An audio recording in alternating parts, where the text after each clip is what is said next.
Welcome to 3 Count Commentaries. This is your host, MagMongoSlade. Today we're going to talk about Nick Hausman, Chris Jericho, Kylie Rae, the implications of which and how I hate the wrestling media. My hatred for the wrestling media is as deep as the Atlantic Ocean. The National Enquirer-style gossip reporting, the half-truths, all of this stuff is really poor journalism. But what is even worse to me is the gossip mongering. Nick Hausman decides he is going to compare Chris Jericho to Harvey Weinstein.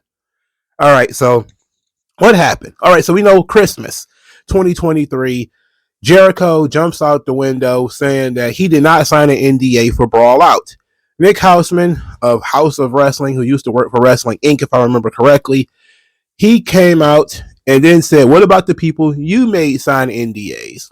Basically alluding that Chris Jericho has been doing some unsavory things in AEW. Then he goes on his own podcast, which we're going to play the audio for, suggesting that Chris Jericho, just like Harvey Weinstein, has skeletons in his closet and that things are going to come out that's going to change people's opinions of him. And he apparently says, well, we got to wait until people are ready to tell those stories. Part of why Nick Hausman decided to make this comment now is that MJF wrote that article in Players Tribune where he really put over Chris Jericho and about how Chris Jericho really helped his career. Sammy Guevara also put over Chris Jericho and about how Chris Jericho helped his career.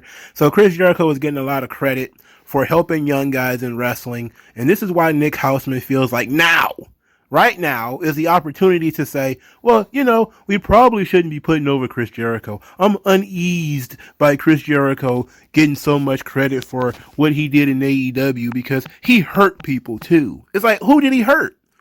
Oh, you think the people who he helped has gone on record? Has the people he hurt gone on record? No. They signed non-disclosure agreement. Then why don't you stand up for them? Isn't that your job?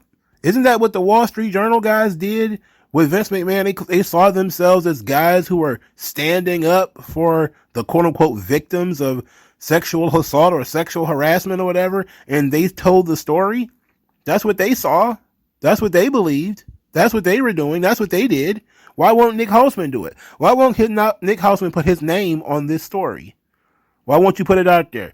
MJF is willing to go on record to talk about how Chris Jericho helped him. Sammy Guevara is too. Other people are talking about how Chris Jericho means so much to AEW.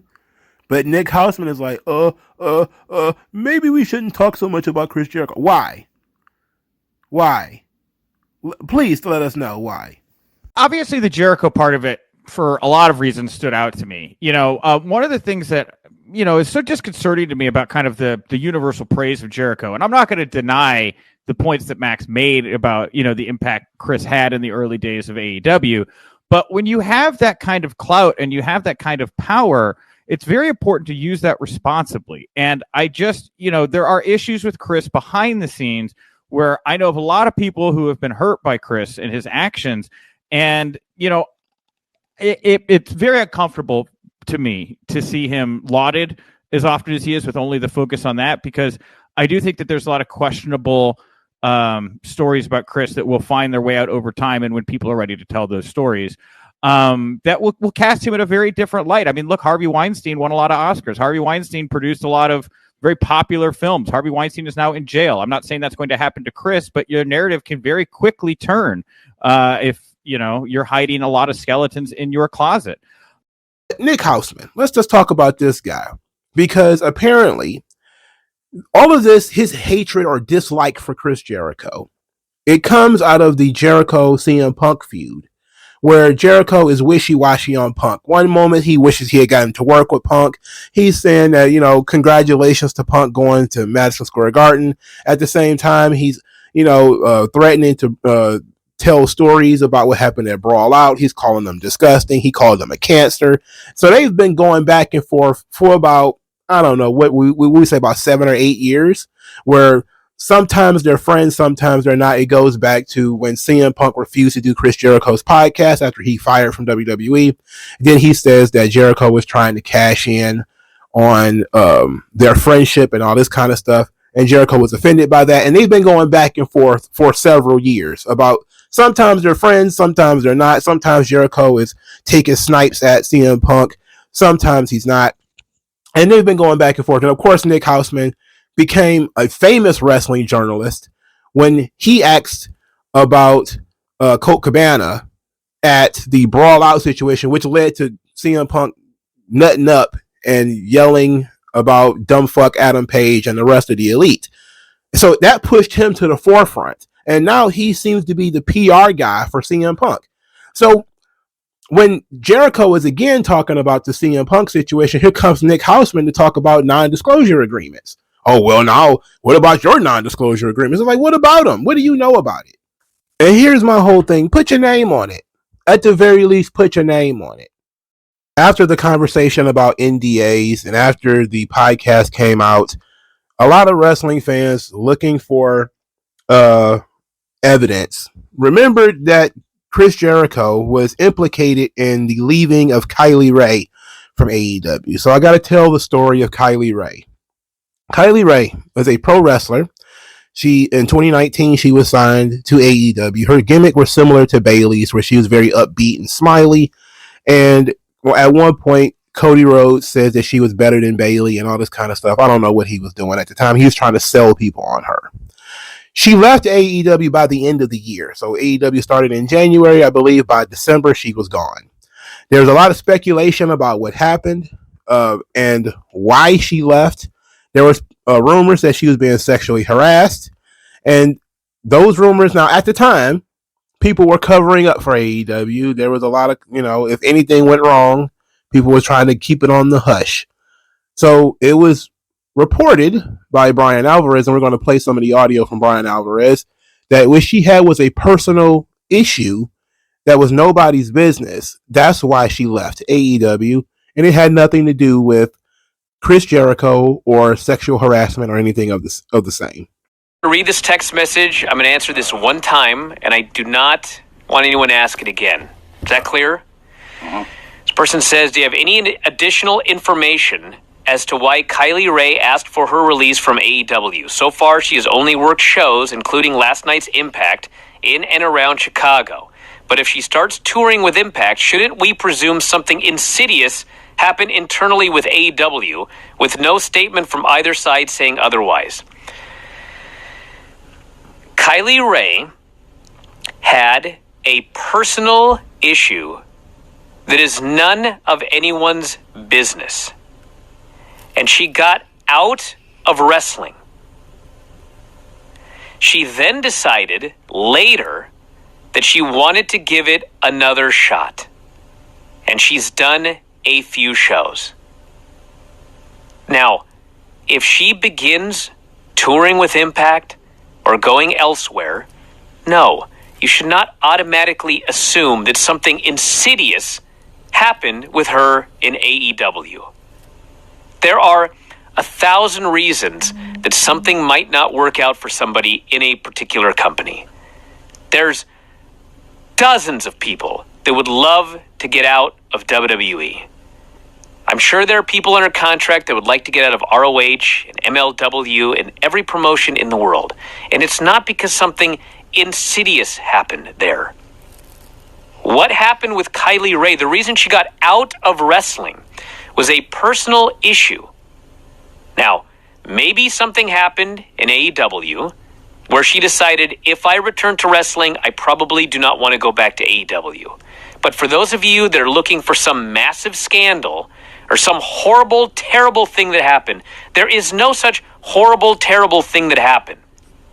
Now, my understanding is that something happened, but the idea that it's something horrible or terrible or scandalous, my impression it was nothing like that. Sometimes people just don't work in certain places. It happens all over the world, and it's not a scandal.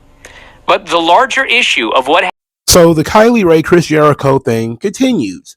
Sean Ross Sapp went on Facebook around the same time, about 2020, 2019. He said this: a number of reporters, myself included, have worked diligently and asked a lot of people a lot of questions about the Kylie situation. There were 4 or 5, now more like 6 different stories that you could get confirmed by multiple people that were all categorically different and not really confirmed because of the conflicting conjecture.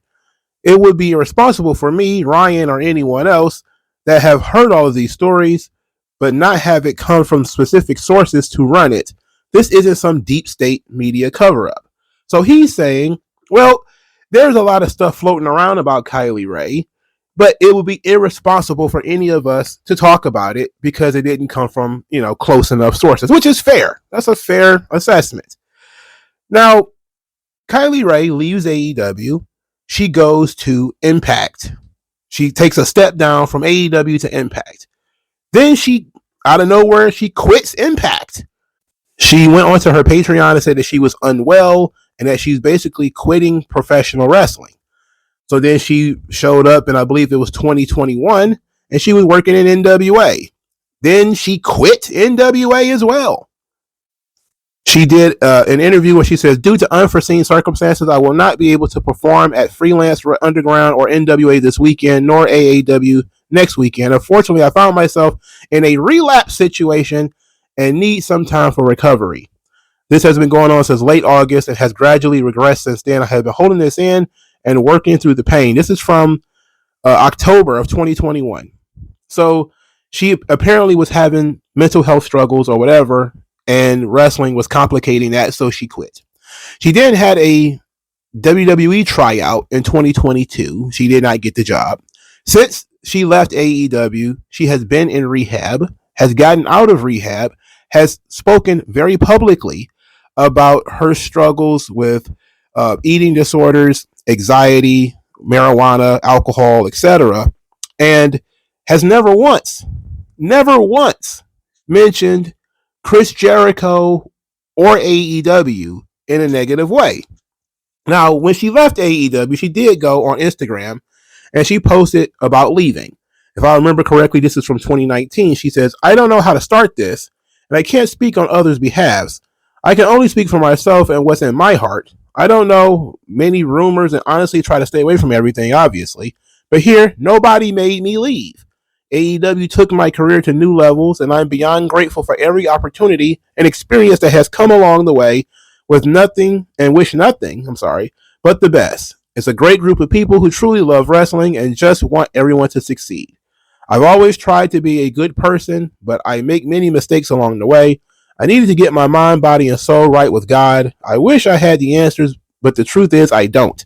We all go through obstacles in life, and we may all want all the answers, but we don't need them. It's God's plan, and He has shown me what's truly important in life and to find a blessing in every moment, because in the blink of an eye, everything can be gone. So instead of bashing, let's just love one another and appreciate what we have, or something like that. Sorry, I'm awkward. So there has been no public comments about Kylie Ray and Chris Jericho. Now, that would make sense if she signed some kind of non-disclosure agreement, but she says nobody made me leave. Now, that could be taken numerous ways. Maybe she felt uncomfortable, but nobody made her leave. She just made the decision to leave. Now, in these years, there has been no outright her saying what happened or what is rumored between her and Chris Jericho did not occur. And that's going to be fuel for a lot of people, is that it was never denied. But then when this whole thing came up after Nick Houseman, wrestling fans started bringing it up again. And this is when the worm starts to turn. So there was a wrestling account that has been following this issue, posting the speculation about Kylie Ray and Chris Jericho. Now, one of the stories came out in 2019, of course, right after Kylie Ray left. And it came from a Facebook account that is being kept anonymous. Maybe it's been deactivated, maybe it's been renamed or whatever. And it says, so here's the deal. You don't quit the hottest Fed going today, AEW, without reason. I have it from people in the know that Kylie was asked to go to Chris Jericho's room with the understanding that others would be there. When she got there, it was just him. He made a pass at her, no other details given, and she freaked out. Later, wrestler David Starr, who had his own problems, by the way, tweeted out, sometimes I stop to wonder how many young women out there are wondering if it's safe to post about Chris Jericho. Because Twitter is one giant gossip circle where people are not held accountable for anything that they say, it still feels kind of good to know that David Starr, who alluded that Chris Jericho was some kind of sexual predator, ended up getting blasted himself in the speaking out situation in 2020 and has thus been quieted and stomped upon with his broke commie ass. Now, the Chris Jericho Kylie Ray situation continues. There have been many people on Twitter posting about it. And one interesting little twist, a little garnish to this story, is that Kylie Ray herself posted just a heart in response to one of these tweets implicating that something happened between her and Chris Jericho. Now, again, as I said, it's been almost 4 years since she left AEW. She has never said anything negative about them. She has quit 3 other wrestling companies. She's retired twice. She's gotten married. She's been to rehab. She just had a baby. And now she's reopening this issue by just posting a heart. And I'm thinking to myself, you know what? If they got something on Chris Jericho, why don't they just say it? Now, she can't say it maybe because she signed a non-disclosure agreement. That's the assumption. The assumption is that she was probably paid a ton of money to not talk about it, or she's bound by whatever employee handbook, which may have some kind of confidentiality provision in it that might be legally enforceable. We don't know how that works. And maybe she can't talk about it. But I find it very bizarre that Nick Hausman somehow knows this stuff and is going on podcasts talking about how he's troubled by people loving Chris Jericho. And here's the issue. Whether Nick Hausman is correct or not, we should be very careful when we're talking about people's names and talking about blind items online and when we're doing this stuff. The wrestling media is so unscrupulous that apparently this has been going on for a while, and Nick Hausman compares him to Harvey Weinstein. You know, it's like that's a bit much, bro. No, that's a lot. When you try to compare somebody who may even if he was involved with this one situation, to compare him to Harvey Weinstein, who spent like 20 to 30 years casting couching, young women, it seems a bit much. It's like, and where was all this stuff a couple of years ago? Now, at least a lot of dirt sheet guys have been able to say, we've been following this story for a while. This Nick Hausman guy came out of nowhere, and now this is his hill to die on.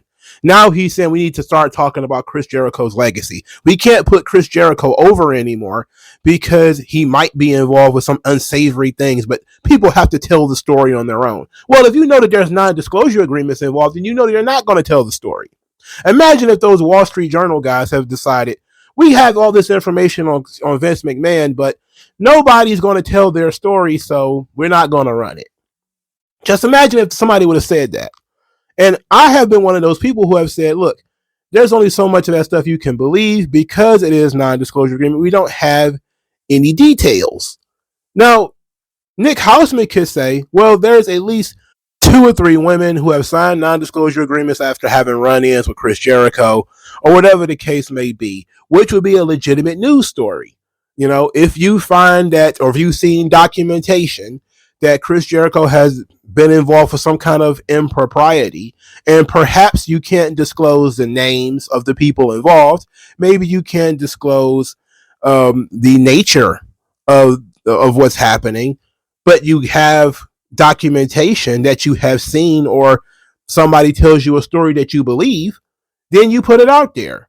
But apparently you don't believe the story enough to run it as a story. And I said this before when we talked about this, that apparently the story couldn't run on its own. You couldn't get the story to work on its own. So you decided that we're just going to attach it on top of this. A story about non-disclosure agreements and a fight backstage. But when it comes to potentially sexually harassment of young women in wrestling, you're just going to keep that one to yourself. We're going to keep quiet on that. Now, we don't know that it's sexual harassment. We don't even know that. Again, there's talk of Jericho having an open marriage and maybe him being involved with other women, and maybe he has those women sign non-disclosure agreements because he doesn't want them gossiping about his private life or whatever. That might be true. We know that non-disclosure agreements are sometimes used, not just by Vince McMahon, but other people who have money, and as a way of keeping what they do private. I just recently saw like a couple of rappers or whatever they invited people to, I think, the christening of their baby or the baptism of their baby, but they have people sign non-disclosure agreements when they come to this baptism. Apparently they're going to see or hear things that they don't want people repeating. Like, there's a non-disclosure agreement doesn't necessarily mean that something negative happened. It could just be somebody's being very secretive. Or it could be that it's just, I don't want you talking about the things that you hear, see, or whatever while you're in my presence. And there's tons of reasons why people would do this. And without information, it is irresponsible and inappropriate to allude to these things being negative. And if you have something that can say there are NDAs, they do exist, they involve women, they involve Chris Jericho, I'm going to write the story and put it out there, and we'll see if somebody's willing to corroborate the story. But instead, we're just going to let Twitter do its thing. We're going to create a gossip circle, and then we're going to let Twitter do its thing. And on this situation, at the very least, at least Kylie Rae somewhat responded, which usually people don't. And again, 3 years of her not responding, 3 years of her not talking about Chris Jericho. She spent the last 3 years talking about mostly herself and her own personal struggles. And the only thing that she's ever done to push this conspiracy theory forward is post a heart on Twitter 3 years after the fact. I don't know. You got a story? Write the story. Get the traction. Get the criticism that comes with it. But don't utilize this story, whatever story it is, even if it's just one person. It could be one, it could be multiple. But don't use that to try to win some Twitter argument. If you got a story, tell it. Who are you protecting? You're protecting the victim? Well, you had multiple opportunities. If this Kylie Rae situation is in any way real, you had 3 years to put it out there. The girl had been gone from the company for 3 years. She's moved on with her life. She's seemingly in a better place than she was in 2020, 2021, and 2022. Why reopen this wound? And now you've got her trending on Twitter in relation to Chris Jericho when she probably is just trying to move on.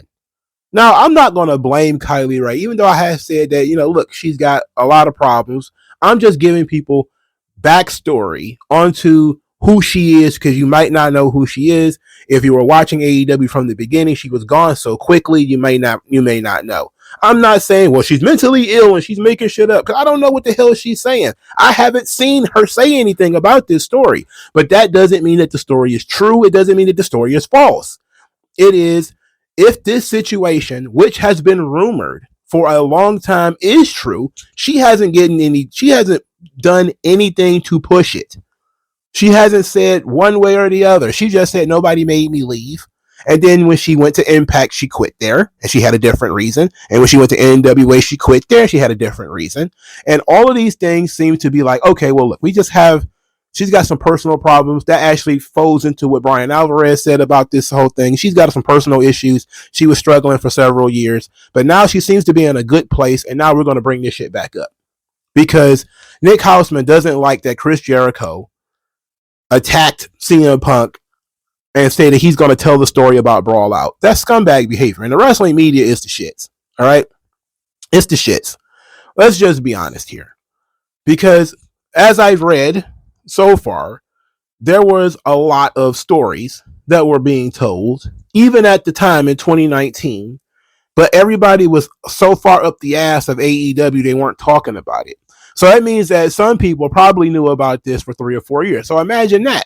Imagine that some wrestling journalists, I laugh when I think about them being journalists, but they were fans of the promotion. They may be fans of the people involved, and they decide they're not mean to me. They're not involved in things that I don't like yet. So I'm not going to out them. And then you get into a Twitter argument, or because, you found out Chris Jericho is a Trump supporter, or you find out that his wife is a Trump supporter or whatever, or Jericho is feuding with somebody that you don't like. So now I'm going to nuke his career. I'm going to hold this thing hostage, and I'm going to nuke his career now once I don't like him anymore. Or well, the company's already been had their external innocence taken, so now I'm going to put this out there. That's bullshit, bro. It's bullshit. And it's bullshit for Kylie Ray too, because if there's any element of truth to it, then you're bringing her back into a terrible situation that she probably fought very, very hard to get away from. And if it's not true, then it's just as bad because she's married. Her husband is probably looking at this stuff on Twitter like, what the fuck is this? You know, like, why does people keep saying this? And whether it's true or not, she is married. Her husband is looking at this. You have to take into account that there's other people involved in this, not just Chris Jericho, and maybe he has adult children or teenage children or whatever. This thing is not just about two people and Nick Houseman. There are families looking at this. There are friends looking at this. There are people who know both of them who are looking at this. There are people who were working in AEW who probably was like, why did Kylie Ray leave? Oh shit, I see this wrestling journalist make this comment about a guy I have to work with every goddamn week, comparing him to Harvey Weinstein, of all people, a known sexual predator. For Christ's sake, Jericho Weinstein, Chris Weinstein, I guess. What are you doing? This is why I hate the wrestling media. Nick Houseman clearly ain't got no balls. If he had any balls, he just put the story out there. He alludes to there being more than one. He talks about there being multiple people. He compares them to Harvey Weinstein. Come on, man. We can't let this one slide. This guy's a scumbag, bro. This is wrestling media at its absolute worst. They're attacking this guy because he has an on again, off again relationship. I guess it depends on whether he's drunk or not with your favorite pro wrestler. So if he gets into an argument with your favorite pro wrestler, you're going to allude that he's some kind of sexual predator and that he's Harvey Weinstein of the wrestling business. He's sitting in his locker room calling young women in to the casting couch. Is that what we're going to do with no evidence? And you're also not going to just put your name on the story and say, I'm running with this. You're going to instead do it on a podcast. And you're going to do it in a way where you're saying, well, I heard, rather than just plain reporting it. Scumbag. I hate the wrestling media, bro. I really do. They make me sick. Let me know what you guys think. I'll talk to you. Tell me what's worse than learning all that you led to believe was all horse crap. They distort, so question